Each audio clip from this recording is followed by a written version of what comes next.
Hi guys, welcome back to our channel. In this video, I am going to show you how to fix GE Dishwasher FTD error.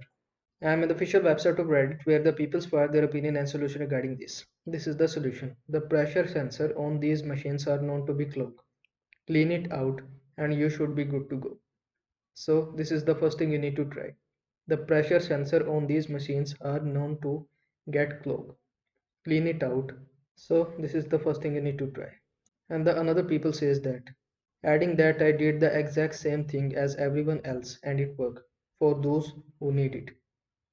First, turn off breaker for dishwasher. Second, remove kick plate. Third, pull sensor elbow out of drain basin, usually a small white plastic elbow. Fourth, remove wire plug. Require pulling back a small back plastic piece to remove wire plug. Fifth, remove sensor from white elbow and clean thoroughly. So this is the another thing you need to try. I hope this video was helpful to you. Make sure to like this video and subscribe to my channel for more this type of content. Thanks for watching.